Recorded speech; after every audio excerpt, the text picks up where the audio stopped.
Your rent is doubling effective immediately, Mrs. Jenkins. If you can't pay, you have 48 hours to vacate.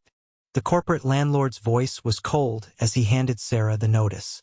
She stood frozen on her own porch, her nurse's scrubs still wrinkled from her 12-hour shift. Her 8-year-old daughter Emma peeked through the curtains, clutching the handmade doll her father had given her before his final mission as a Navy SEAL. Sarah's hands trembled slightly.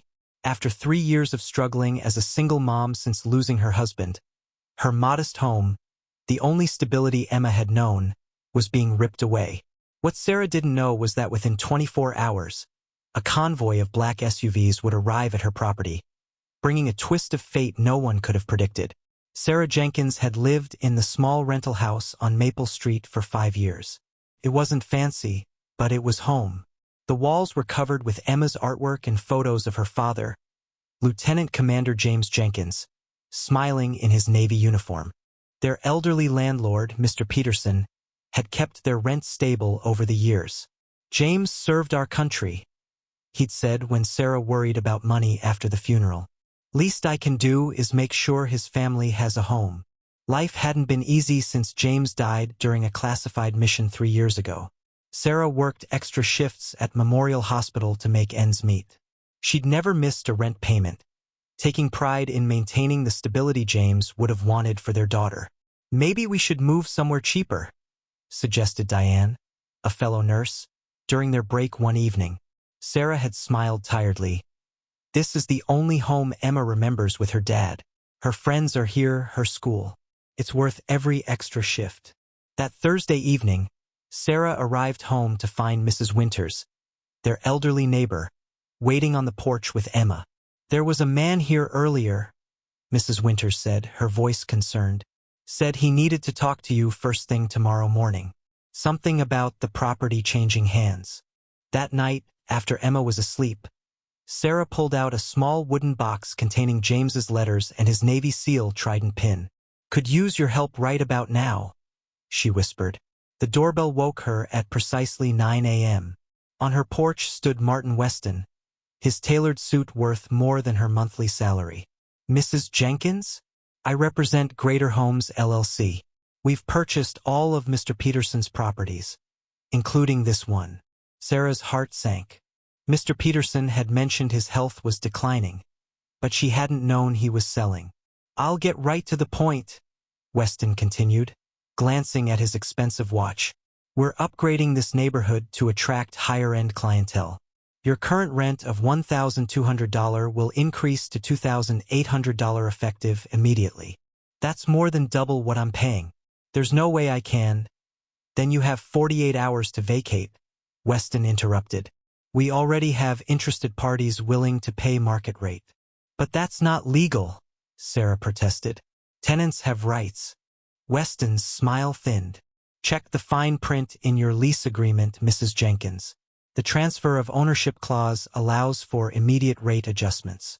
We have excellent attorneys who ensure everything we do is technically legal." He looked past her, noting Emma watching wide-eyed from inside. "I suggest you start packing instead of arguing. It will be easier for everyone." After Weston left, Sarah called in sick to work for the first time in years. She spent the afternoon making desperate calls, to friends with spare rooms, to apartment complexes, to shelters. Nothing was available without a waiting list or deposit she couldn't afford. That evening, she sat with Emma on her small bed. "Are we moving, Mommy?" Emma asked, clutching her doll. "We might need to find a new place, sweetie." Emma's small fingers played with the doll's yarn hair. "Can we take Daddy's pictures?" The innocent question broke something in Sarah. "Of course we can. Daddy goes wherever we go." After tucking Emma in, Sarah sat at the kitchen table staring at her phone. There was one number she hadn't called: Captain Michael Reynolds, James's former commanding officer.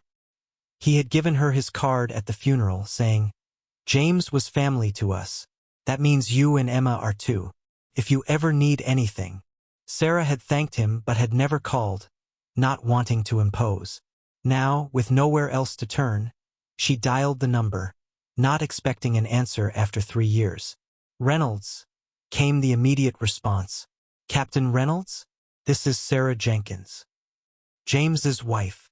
A pause, then his voice softened. Sarah, it's been a while. Is everything all right? The simple question unleashed emotions she'd been holding back all day. No, she admitted, her voice breaking. I'm about to lose our home, and I don't know where to go.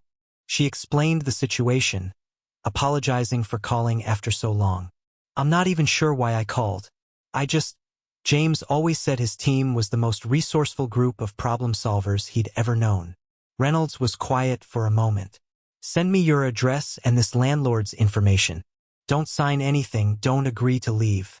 I'll make some calls. His certainty gave Sarah her first moment of hope.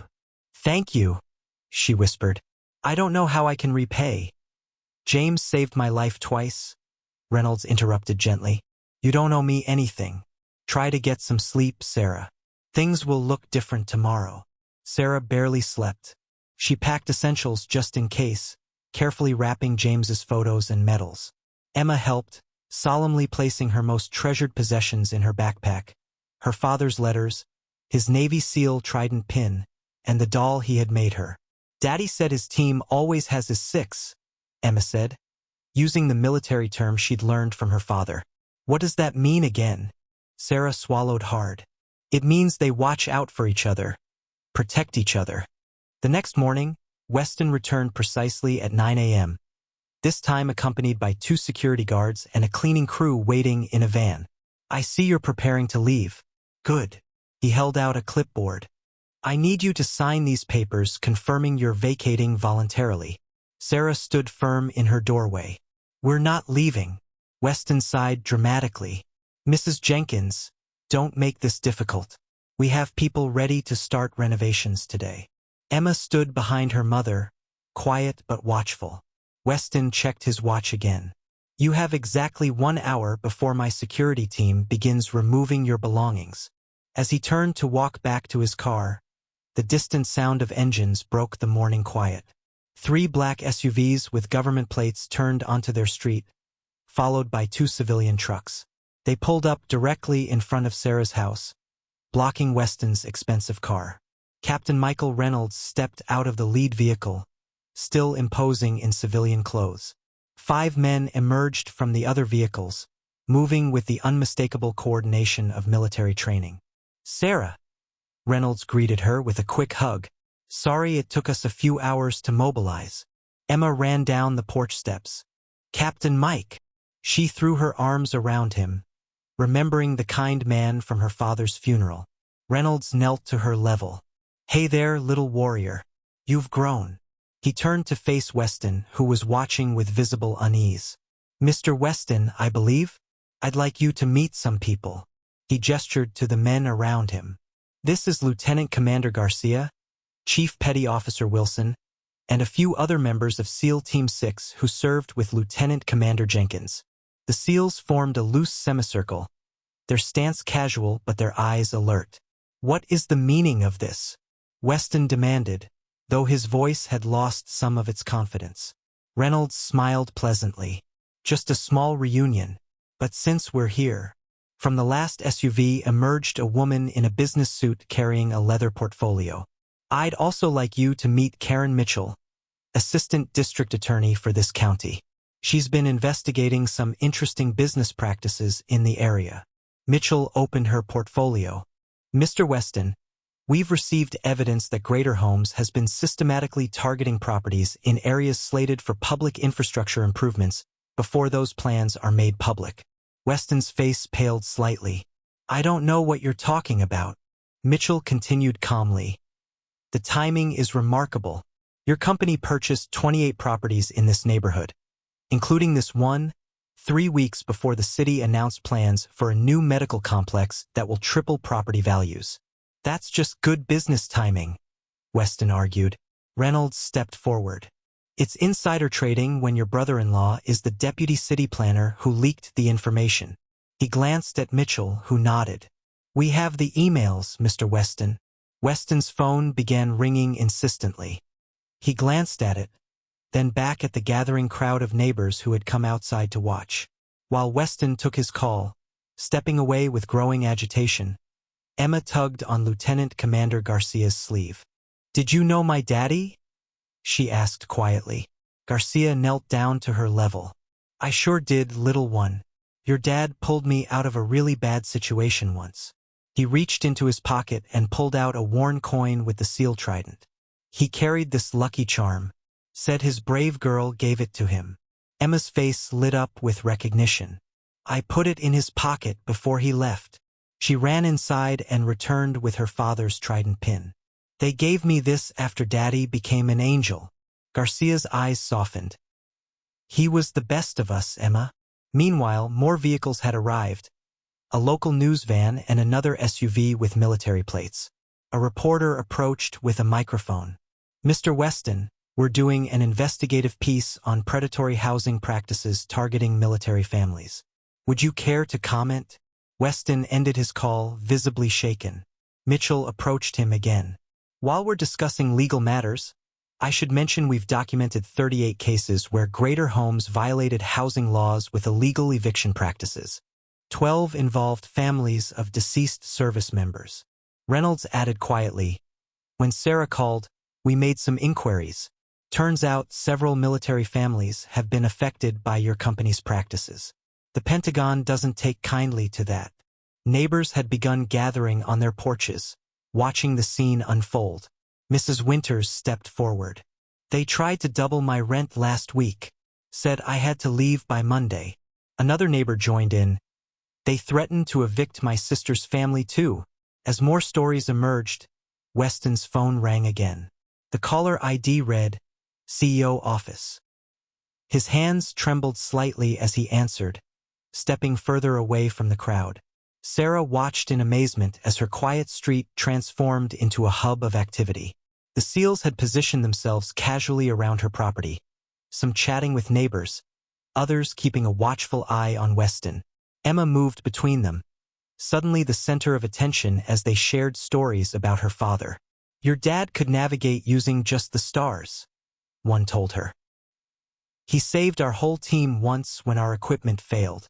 Emma absorbed these stories like precious gifts, pieces of her father she had never known. Weston returned, his demeanor completely changed. "There seems to have been a misunderstanding," he stammered. "Greater Homes values our military families and would never knowingly displace the family of a fallen hero." Reynolds raised an eyebrow but remained silent.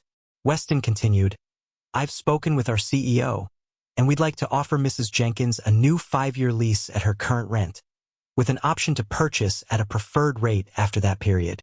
Sarah looked at Reynolds, who nodded slightly. "And the other families in the neighborhood?" she asked, thinking of Mrs. Winters and the others. Weston swallowed hard. "We'll be reviewing all recent rent increases in light of this new information."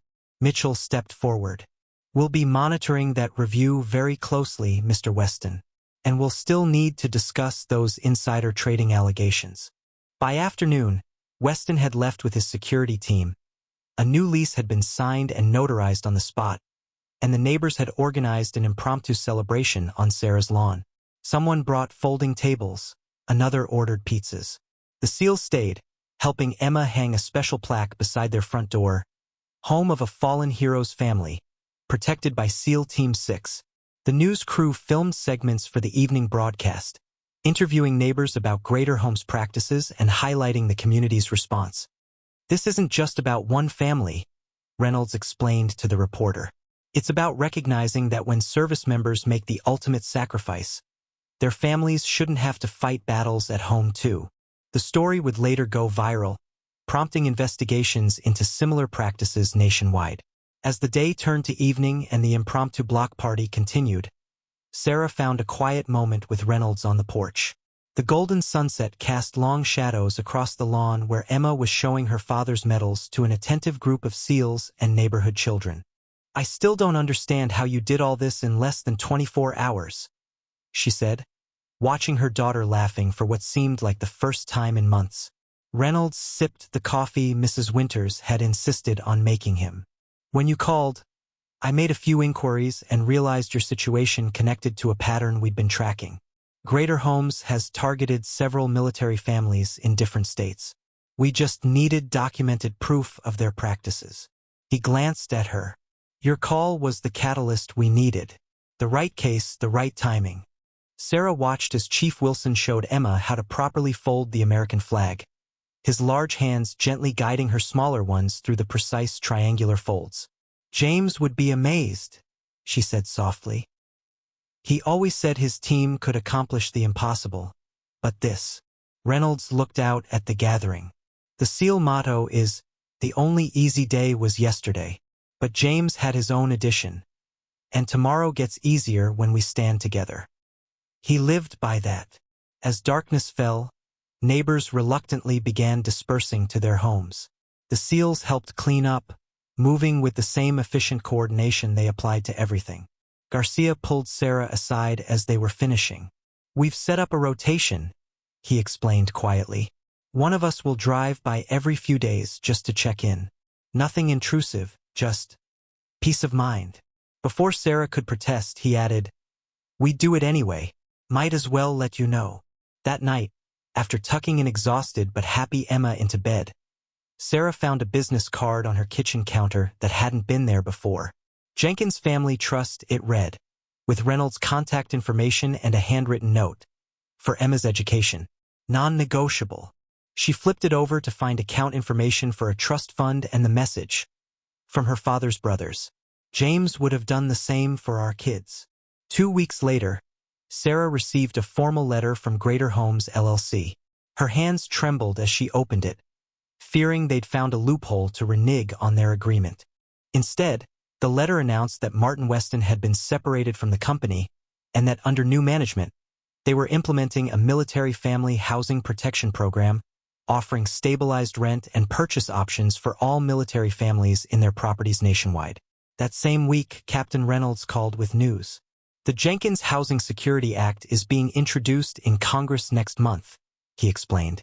"It would provide legal protection for families of fallen service members, preventing predatory housing practices, and establishing a support fund for housing stability." Sarah was stunned. "They're naming it after James?" Reynolds' voice carried a smile. "It was Emma's Veterans Day report that gave us the idea, actually. A senator's aide saw the news coverage and reached out. The neighborhood changed in the months that followed. Where once neighbors barely knew each other, now there were weekend cookouts and a community watch program. Sarah's house became a gathering point for local military families. The kitchen table where she had once sat alone with bills was now often surrounded by voices and laughter as she hosted support meetings for military spouses and widows. As for Emma, the change was remarkable. The quiet, anxious child who had packed her treasures, expecting to lose her home, now moved through the world with new confidence. Having her father's teammates in her life filled a void Sarah hadn't fully recognized. They became her honorary uncles, showing up for school events and teaching her skills James would have: how to tie nautical knots, identify constellations, change a tire, stand up for herself. 6 months later, Emma received an unexpected package at school. Inside was a letter from the Secretary of the Navy and a special citation honoring Lieutenant Commander James Jenkins for actions that had only recently been declassified. The citation revealed that James had saved his entire unit during his final mission by drawing enemy fire away from his injured teammates, allowing their escape before the position was overrun. That evening, Reynolds and several team members gathered at their home as Emma proudly read the citation aloud. For extraordinary heroism and uncommon valor in the face of grave danger. Her voice was clear and strong as she pronounced each word carefully. When she finished, there wasn't a dry eye in the room. Chief Wilson raised his glass. "To James," he said simply. "The best of us." Emma added quietly, "The best daddy ever." 1 year after the standoff with Weston, Sarah stood in her backyard watching as Emma played with the children of several SEAL team members during their monthly barbecue. Chief Wilson approached, handing her a cup of coffee. "She's got her father's leadership skills," he said, nodding toward Emma. "Natural commander, just like him." Sarah smiled. "She's been telling everyone she has the biggest family in town now." Wilson nodded, watching the children. "James would be proud of both of you," he said. "You know, when we're deployed, our biggest fear isn't dying. It's what happens to our families if we don't come back. He glanced at Sarah. Seeing you and Emma thriving, building this community. It means more than you know. Gives us peace.